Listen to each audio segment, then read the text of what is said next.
గుంటూరు జిల్లా మంగళగిరి నగరంలోని అఖిల భారత వైద్య విజ్ఞాన సంస్థ నందు బుధవారం తొలిసారిగా అవయవదానం నిర్వహించారు. వివరాలు ఇలా ఉన్నాయి. విజయవాడ భవానీపురంకు చెందిన సరస్వతి అనే 54 సంవత్సరాల మహిళ ఈ నెల 14వ తేదీన తాడేపల్లి పరిధి ప్రాతూరు రోడ్లో ద్విచక్ర వాహనంపై తన కుమారుడితో కలిసి ప్రయాణిస్తున్న సమయంలో వాహనం అదుపు తప్పి కింద పడ్డారు. దీనితో తలకు బలమైన గాయమైంది. తొలుత తాడేపల్లిలోని ఓ ప్రైవేటు ఆసుపత్రికి తరలించారు. అనంతరం పరిస్థితి విషమంగా ఉండడంతో మంగళగిరి ఏఎమ్స్కు తరలించి చికిత్స అందజేస్తున్నారు.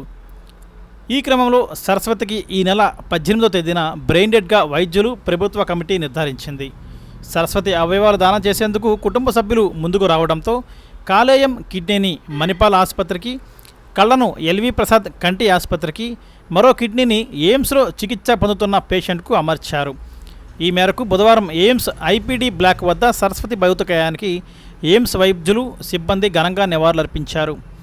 AIIMS director Ahanthem Shanta Singh, Tenali sub collector Sanjana Sinha భౌతిక కాయానికి పూలమాలలు వేసి అంజలి ఘటించారు. ప్రభుత్వ నిబంధనల ప్రకారం అవయవ దానం చేసిన మృతదేహానికి అధికార లాంఛనాలతో అంత్యక్రియలు జరుగుతాయని సబ్ కలెక్టర్ చెప్పారు.